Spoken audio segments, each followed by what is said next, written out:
architects. Welcome to my channel. So, first of all, a disclaimer that the English is not my native language and I'm not very good at conveying my thoughts and emotions in this language, but I'll try my hard and hope you can understand all and get some insight that you are looking for in this video. So, let's start. So, anyone, any of you who ever tried to access any site that is blocked in your country or any content that is blocked by your IP range, we once use VPN, right?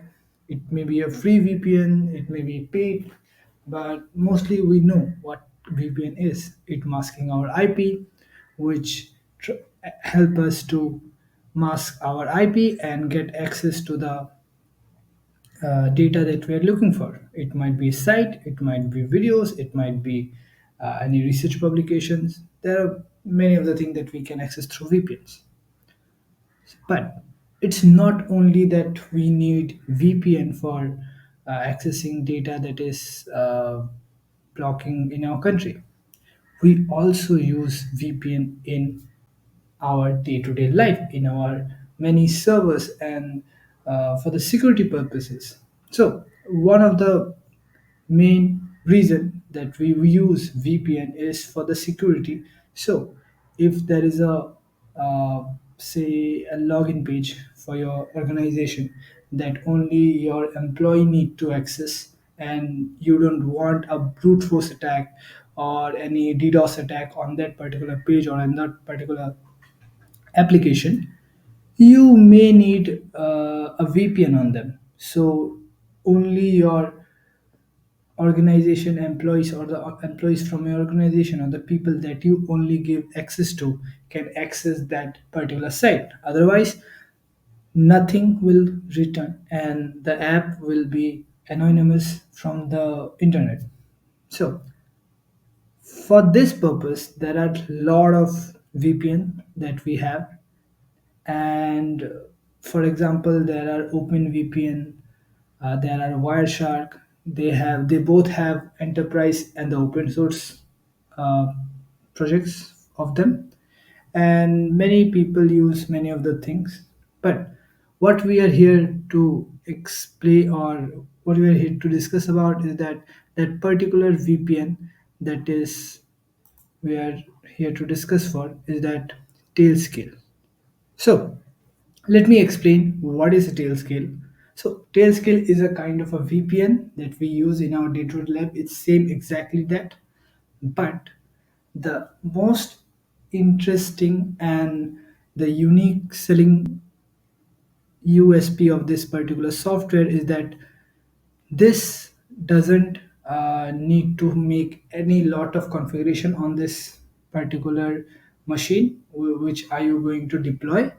This only need to run a command installing this particular software. You can, if you are running this in Linux, you can use apt or apk, any kind of package manager. If you are using it in Windows, you can download the binary .exe file. If for Mac, you can install it from the App Store or any other way, or installing the executable file for that. It all given to this particular website. So let's go to this, and this is our Tailscale site.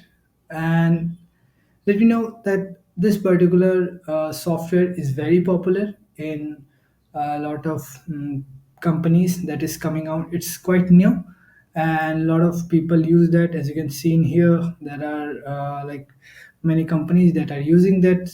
The Patron is one of the companies that you may know that using that. So it is kind of good software that people use, and it's because it's mostly used by the people. It's mostly used because the installation is very quick and the manageable, and the servers that are installed, you can manage it by this control panel that they give.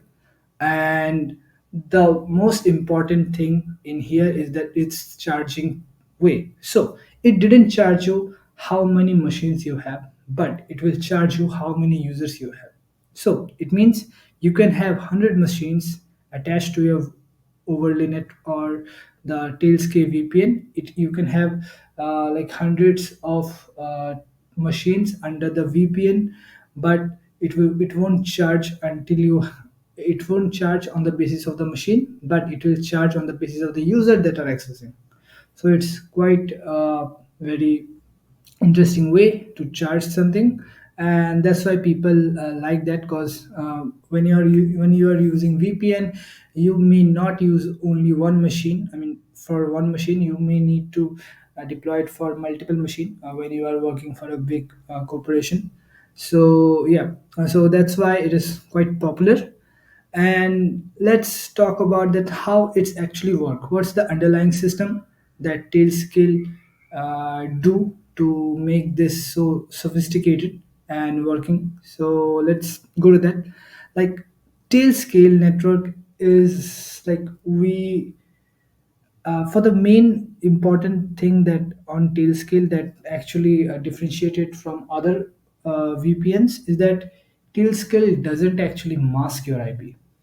So, what it means is that when you are using a tail scale, so for example, when you are using other VPN, you may see, if you go to the whereismyip.com site, before you activate your VPN, your IP is different. And then if you activate your VPN and run your where is my IP, you will see a different IP, because the request that you are getting is getting through a different IP. It's hopping it, so the end user see your IP as different. But in the case of Tailscale, it is not the exactly what Tailscale do. So what it's actually doing. So to give you a brief example, I mean, to give you a short answer to that, is that Tailscale use overlay network for VPN. So it's quite new, and I know it's quite complexing, and it's quite not the good idea. You may think that to having an overlay network as VPN. So what it's actually doing is that if you have three hosts, so as in there, if you have three hosts and their public IP is this, those are the IPs of those hosts will not change when it's under the VPN. So if you uh, curl from this particular machine, your IP is still showing to the outside world as 192.0.45.155. It will show exactly that. But when someone is using a tail scale on their machine and then access it machine, it will not go to this particular IP, it will access it through this IP.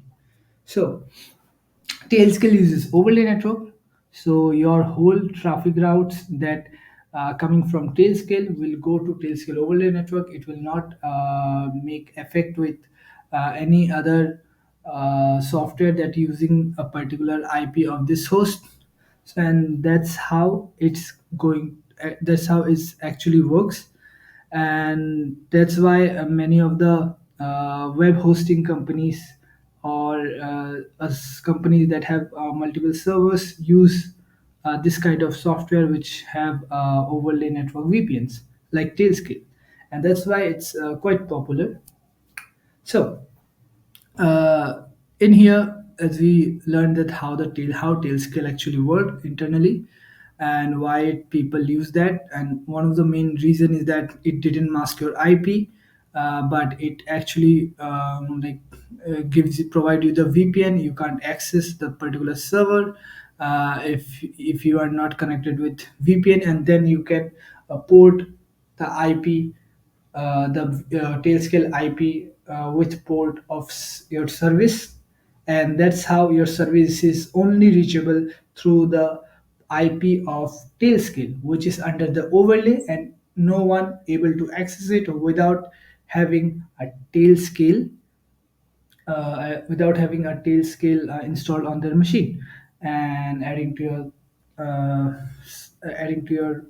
Tailscale account. So that's how it provides a secure and secure way to connect it to your machine. But as we all know that everything that has been created has their ups and downs, and this tail scale is also has its advantages and disadvantages to it. So let's talk about the advantages of to use tail scale. So if you know that, as I say, that it's really easy to install and run. Tailscale is, I would say, like it's a one of the most easiest and fastest VPN that I have ever installed and run. It is nothing like OpenVPN or Wireshark, where you have to do a lots of configuration to make that. So it's really easy and it's really simple to run. And the second is it's easily manageable. So that, as you know, the tail scale actually provides you the control panel where you can manage your multiple machines, even and the host name of your machine and the IP. You can change it from there. You can restart your tail scale service from there if it's connected earlier. So you can do that, and it's very manageable, which not a lot of VPNs provide.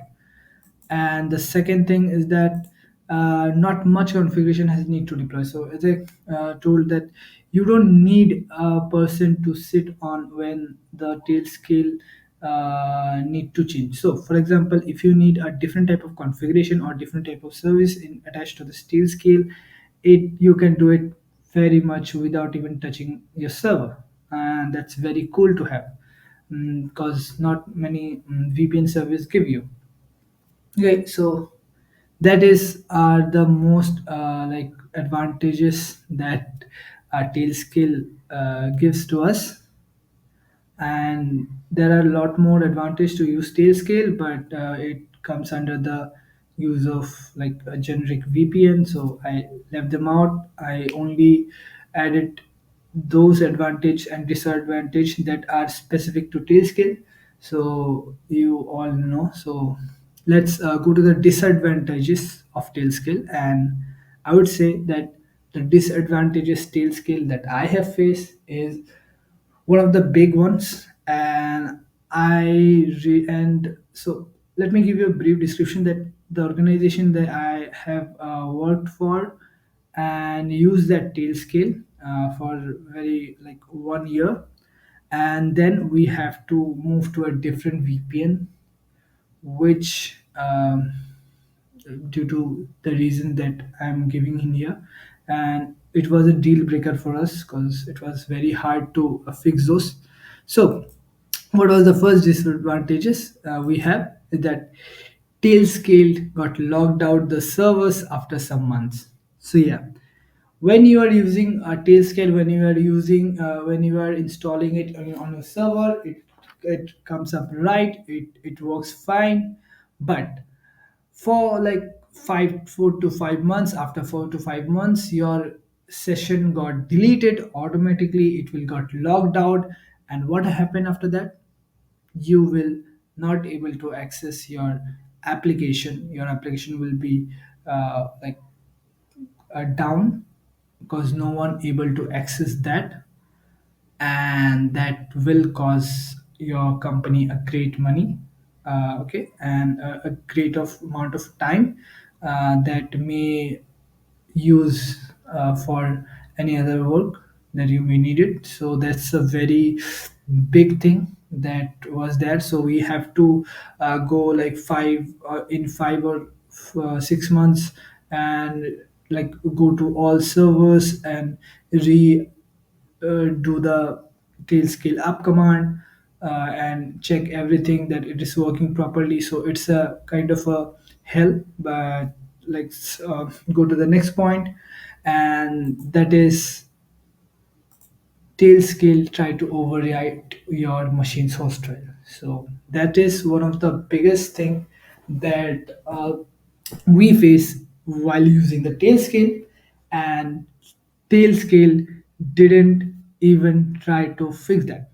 So what am I trying to say is that when you install your Tailscale in here, so as you know, Tailscale uses its overlay network. It's also provide a DNS for your machine. So for example, if you have machine called host one as a name and you install that in here, it will create host dash one as DNS, and Tailscale service also has its own DNS server and own host file to allow your machine to connect with the host name. The host dash one can connect to host two with host dash two name by resolving the host two as IP of uh, VPN IP, and then it will connect it. So the feature that provided by Tailscale is quite good, but eventually it actually become a bug. So what was the main issue is that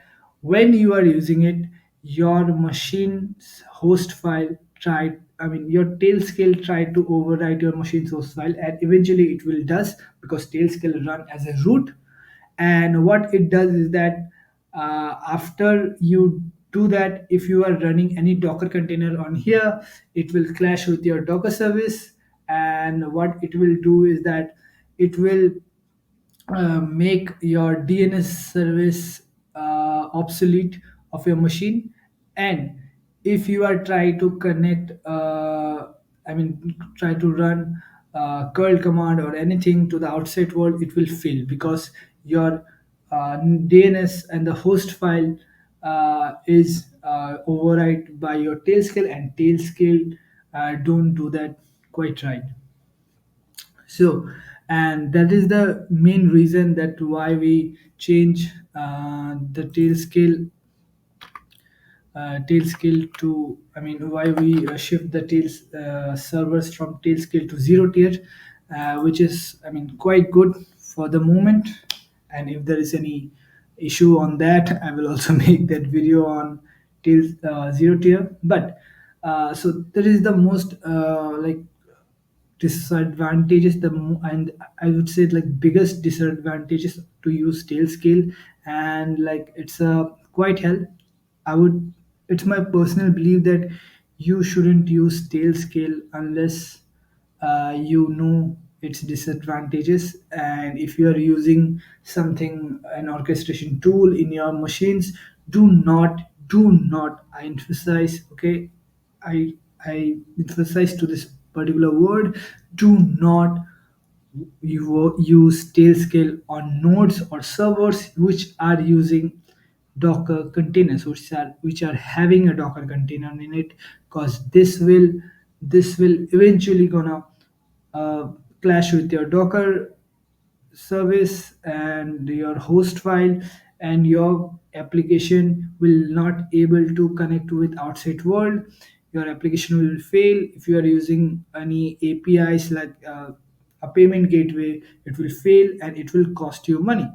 It does cost us money, and we face this issue, and then we learn from our mistake. But please learn from our mistake. Do not use that on any machine that may have Docker container on it. You can use it as a control plane. You can use it on maybe a control plane, which are quite safe than using on nodes, worker nodes, which have the containers and your IP tables rule that are constantly changing by Docker. So do not use that. And remember that when you are using a logged out, when you're using Tailscale, it will get eventually logged out from your machine eventually, and you manually need to go there and logged in, because there are no script like that that you can make to logged in after some month if that logged out, because you need your Google account to log into the panel. And then so what it will do is that when you run the Tailscale up, it will give you a link, and you have to open that link using your Google account, which is connected to Tailscale, and then your machine get logged in. It's a very good feature, but the logged out after some months is a pain in our, what I am talking. But so that is the whole description, advantages, and how the Tailscale use and what is Tailscale in a brief. And hope you have learned a lot. And I hope you shouldn't use this software. And I hope if you even try to use that, do it at your own risk. Tailscale is not, but I just have to say that Tailscale is not a bad software, but there is a glitch that is worse than anything. So please use this software like with caution, and then sign off.